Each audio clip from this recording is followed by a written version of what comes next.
Alright, got lucky. Camera isn't full of nastiness. So, just got done rebuilding second, third, and fourth pinion.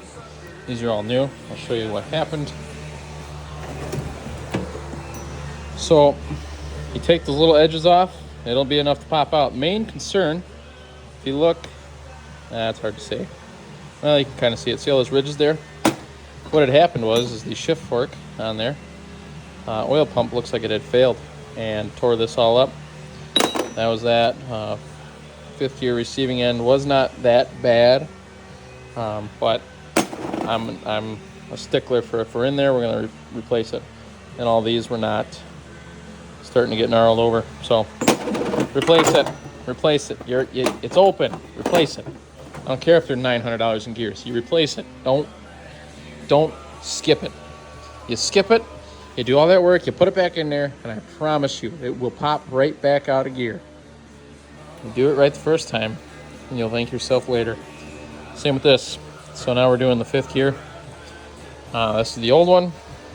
This is the gnarled. It's junk. This is the other. This one's pretty decent. This is our new one. Look at that, brand new, no gnarled. I'm gonna go right in there. We got all new shift forks as well. Taking all the old stuff out, brand new and new only. So we're gonna get this all built. Back inside, seal up the cases, training in. We got a ride tomorrow. We got some rear A-arm bushings to do on this side. And we mounted up some BFG mud terrains on the factory wheels today. Not new, used. Had these laying around. They're 28 by 10 by 14s.